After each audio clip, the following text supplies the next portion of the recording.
217124051. Perkenalkan, nama saya Esya Siti Nurjana dengan NPM 0371240067. Perkenalkan, saya Cahya Fitri Firdausi dengan NPM 0371240072. Pada kesempatan kali ini, kami akan membuat tugas video presentasi untuk memenuhi tugas UAS pada mata kuliah Konsep Dasar IPS SD. Materi yang akan kami bahas berjudul Individu, Masyarakat, dan Negara. Materi ini sangat penting karena manusia tidak bisa hidup sendiri, melainkan harus saling berinteraksi di dalam masyarakat dan berada dalam naungan suatu negara.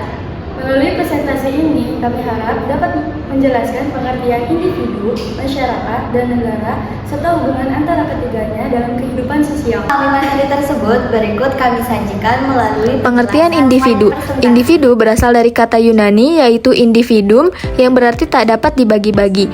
Menurut KBBI, individu adalah pribadi yang terpisah dari orang lain, merupakan organisme hidup yang mandiri secara fisiologis, tidak memiliki hubungan organik dengan orang lain. Faktor yang mempengaruhi individu. Terdapat faktor internal dan eksternal. Faktor internal yaitu hereditas atau faktor bawaan, yaitu proses penurunan sifat atau ciri tertentu yang ada pada orang tua atau kerabat terdekat. Faktor ini sulit dirubah karena sudah menjadi kebiasaan. Yang kedua, faktor eksternal yaitu kondisi lingkungan sebagai penentu perkembangan tingkah laku manusia. Dugaan dasar yang diterima adalah manusia lahir dalam keadaan tidak memiliki apapun seperti kertas putih. Pelengkap kehidupan individu. Yang pertama, raga. Raga adalah bentuk tubuh manusia yang membedakan antara individu satu dengan yang lain. Lalu rasio. Rasio adalah akal pikiran dalam individu sebagai pelengkap atas segala sesuatu yang diperlukan diri tiap individu. Yang ketiga, rasa. Rasa adalah perasaan yang dimiliki manusia untuk menangkap benda-benda isi alam semesta. Rasa bersifat kondisional. Lalu yang terakhir, rukun. Rukun adalah pergaulan hidup sesama manusia yang hidup berdampingan. Pengertian masyarakat. Masyarakat adalah sekumpulan individu-individu yang hidup bersama, bekerja sama untuk memperoleh kepentingan bersama yang telah memiliki tatanan kehidupan, norma-norma, dan adat istiadat yang ditaati dalam lingkungannya. Pengertian masyarakat menurut Peter L. Berger adalah suatu keseluruhan kompleks hubungan manusia yang luas sifatnya. Keseluruhan yang kompleks sendiri berarti bahwa keseluruhan itu terdiri atas bagian-bagian yang membentuk suatu kesatuan. Ciri-ciri masyarakat menurut Sorjano Swekanto. Yang pertama, manusia yang hidup bersama. Tidak terdapat batas ukuran mutlak yang menentukan. Yang kedua, bercampur untuk waktu yang cukup lama, yaitu adanya manusia yang saling berkumpul dan berinteraksi guna membentuk peraturan. Yang ketiga, suatu sistem hidup bersama. Dalam masyarakat yang mana setiap individu selalu merasa terikat dengan individu lainnya. Negara. Negara adalah sebuah organisasi atau badan tertinggi yang memiliki kewenangan untuk mengatur perihal yang berhubungan dengan kepentingan masyarakat luas serta memiliki kewajiban untuk mensejahterakan, melindungi, dan mencerdaskan kehidupan bangsa. Unsur-unsur negara yaitu penduduk, wilayah, pemerintah, dan kedaulatan. Hubungan antara individu, masyarakat, dan negara. Terdapat 3 aspek. Yang pertama, aspek sosial, yaitu individu berperan sebagai agen sosial yang menjalankan dan mengubah struktur sosial melalui interaksi. Yang kedua, aspek kesukubangsaan, yaitu individu, anggota masyarakat, berinteraksi dengan anggota lain dari suku bangsa yang sama maupun berbeda. Yang ketiga, aspek norma dan peraturan bernegara, yaitu aturan tak tertulis yang mengatur tingkah laku individu dalam masyarakat. Peran individu dalam masyarakat dan negara. Yang pertama, peran individu dalam masyarakat, yaitu berperan dalam mengajarkan, mencontohkan, dan melestarikan nilai, norma, dan budaya, lalu mematuhi norma, etika, dan adat istiadat setempat, lalu menjadi agen perubahan, dan terlibat aktif dalam kegiatan kemasyarakatan. Yang kedua, peran individu dalam negara atau sebagai warga negara, yaitu wajib mematuhi segala peraturan perundang-undangan, lalu kontribusi finansial untuk pembangunan negara, menggunakan hak suara dalam pemilu, dan berperan serta dalam menjaga keutuhan wilayah, kedaulatan, dan keamanan nasional. Peran masyarakat terhadap individu dan negara. Peran masyarakat terhadap individu yaitu masyarakat menyediakan institusi seperti keluarga, sekolah, dan lingkungan berteman yang membentuk karakter individu. Sedangkan peran masyarakat terhadap negara yaitu masyarakat mendukung terciptanya ketertiban dengan menaati peraturan yang dibuat oleh negara. Peran negara terhadap individu dan masyarakat. Yang pertama, peran negara terhadap individu melindungi hak-hak dasar individu, membangun dan mengelola fasilitas, menjamin keamanan dan menegakkan keadilan. Lalu, peran negara terhadap masyarakat membuat undang-undang, peraturan dan kebijakan, menyusun kebijakan, dan menjaga wilayah dan masyarakat. Kesimpulan, individu adalah manusia sebagai pribadi yang dipengaruhi faktor bawaan dan lingkungan. Karena tidak bisa hidup sendiri, individu membutuhkan masyarakat sebagai tempat berinteraksi. Masyarakat memiliki ciri hidup bersama, hubungan berkelanjutan, identitas bersama, dan aturan yang mengikat. Dari masyarakat terbentuk negara dengan unsur rakyat, wilayah, dan pemerintah. Ketiganya saling bergantung. Individu membentuk masyarakat, masyarakat menjadi wadah kehidupan individu, dan negara mengatur serta melindungi keduanya. Pada video ini kami akan menyajikan gambaran umum Provinsi Bali sebagai salah satu provinsi di Indonesia yang memiliki kekayaan alam serta budaya yang beragam. Pembahasan ini meliputi profil Provinsi Bali, rumah adat, pakaian adat, kuliner khas daerah, lagu dan tarian daerah, serta alat musik tradisional yang menjadi identitas budaya Bali.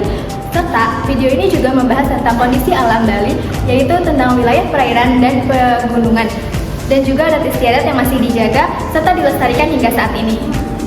Melalui penyajian ini diharapkan masyarakat lebih mengenal tentang aspek dari Provinsi Bali dan ciri khas dari daerah tersebut. Bali adalah provinsi di Indonesia dengan ibu kota Denpasar. Bali berada di jalur cincin api Pasifik sehingga memiliki gunung berapi. Kondisi alamnya beragam mulai dari pegunungan dan perairannya. Mayoritas penduduk Bali beragama Hindu dengan budaya yang sangat kuat. Bahasa yang digunakan adalah bahasa Indonesia dan bahasa Bali. Mata pencarian utama masyarakat Bali adalah pariwisata, didukung oleh pertanian dan perdagangan. Bali dijuluki Pulau Dewata karena kekayaan budaya dan kehidupan spiritualnya. Bali terletak di antara Pulau Jawa dan Pulau Lombok. Secara geografis, Bali berada 80 derajat 03 menit sampai 8 derajat 50 menit lintang selatan dan 114 derajat 25 menit sampai 115 derajat 42 menit wujud timur. Dengan batas barat Selat Bali, batas timur Selat Lombok, sebelah utara Laut Bali, dan sebelah selatan Samudra Hindia. Saat membahas kebudayaan Provinsi Bali, kita bisa mulai dari salah satu identitas utamanya, yaitu baju daerah. Nah, di sini ada baju daerah kebaya Bali. Kebaya Bali adalah pakaian adat yang dikenakan perempuan Bali. Ciri khasnya, kebaya ini ketat di pinggang dan longgar di bagian bawah. Kebaya Bali sering dipadukan dengan kain komen dan selendang. Lalu di sini ada baju safari pria. Baju safari pria atau kemeja safari terlihat sederhana dengan tampilan kemeja polos berwarna putih. Namun memiliki makna yaitu untuk menjaga kebersihan.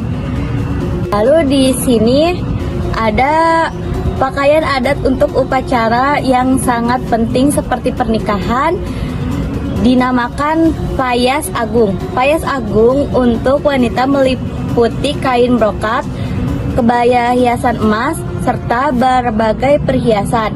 Pada pria, payas agung umumnya berupa kamen warna gelap dan safari tebal berornamen mewah, ditambah dengan keris yang diselipkan di belakang.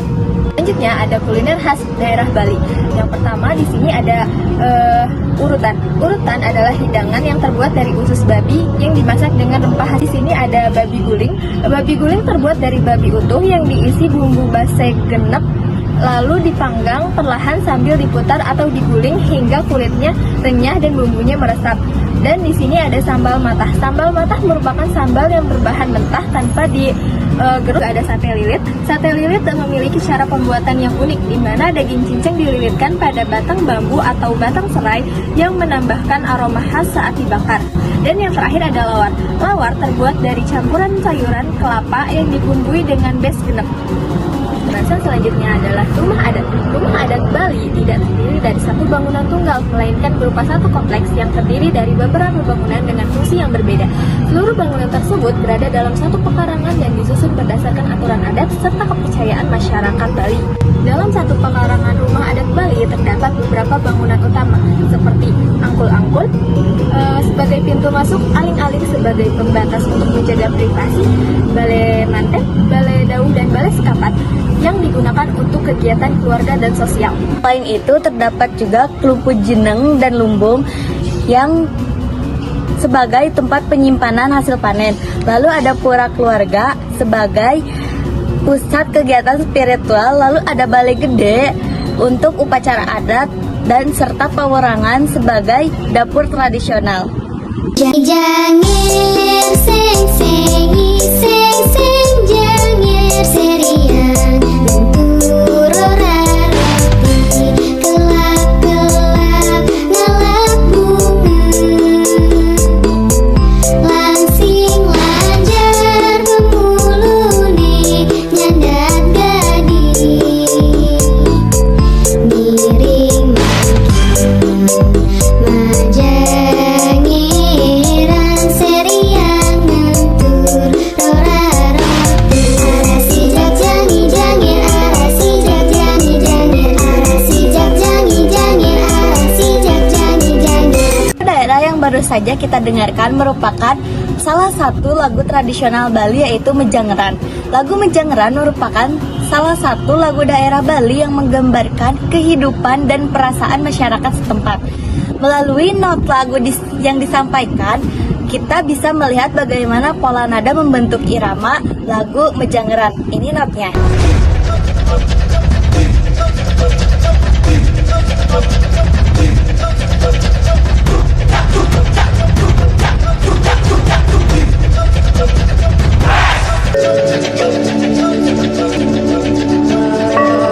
Tarian yang baru saja kita saksikan adalah tari kecak. Tari kecak biasanya ditarikan oleh puluhan hingga ratusan penari laki-laki yang duduk melingkar sambil melantunkan suara cak cak cak secara berirama. Tanpa menggunakan alat musik, tarian ini menggambarkan kisah Ramayana dan awalnya memiliki fungsi sebagai tarian spiritual. Di sini ada alat musik Bali. Yang pertama itu ada rindik. Rindik Bali adalah alat musik tradisional yang terbuat dari bambu sehingga menghasilkan suara yang lembut dan alami. Lalu yang tengah ada gender wayang. Gender wayang adalah alat musik pukul Bali yang termasuk dalam keluarga gamelan. Lalu yang terakhir ada gangsa. Gangsa merupakan alat musik pukul berbahan perunggu atau logam dengan bilah-bilah yang disusun di atas resonator. Bali memiliki beberapa kebiasaan atau adat istiadat. Yang pertama yaitu ngaben. Ngaben adalah upacara kremasi untuk menyempurnakan jenazah dan membebaskan roh dari ikatan duniawi. Yang kedua yaitu galungan. Galungan adalah hari raya keagamaan untuk merayakan kemenangan dharma atau kebaikan dan melawan adharma atau kejahatan. Dan yang ketiga melasti. Melasti adalah upacara penyucian diri yang dilakukan untuk membersihkan diri sebelum hari raya Nyepi. Kita akan membahas kondisi alam Bali, yaitu pegunungan. Pegunungan yang pertama yaitu Gunung Agung. Gunung Agung adalah gunung tertinggi di Provinsi Bali dengan ketinggian sekitar 3.031 meter di atas permukaan laut. Lalu yang kedua di sini ada Gunung Batur. Gunung Batur adalah gunung berapi aktif yang memiliki ketinggian kurang lebih 1.717 mdpl yang berada di Kintamani. Dan yang terakhir ada Gunung Catur. Gunung Catur terletak di Bali bagian tengah dengan ketinggian sekitar 2.098 meter di atas Perairan Bali yang pertama ada Laut Bali. Laut Bali adalah perairan yang terletak di sebelah utara Pulau Bali dan di sebelah selatan Kepulauan Kanggan, Indonesia. Selat Bali. Selat Bali adalah perairan penting yang memisahkan Pulau Jawa dan Bali, menghubungkan Laut Jawa dan Samudra Hindia, serta menjadi jalur penyeberangan utama antara pelabuhan Ketapang, Jawa dan Gilimanuk, Bali dengan feri. Lalu ada Teluk Benoa. Teluk Benoa adalah teluk yang kaya ekosistem mangrove terumbu karang. Teluk ini memegang peranan yang sangat penting, satu-satunya benteng alam yang melindungi kawasan tersebut dari berbagai potensi bencana alam.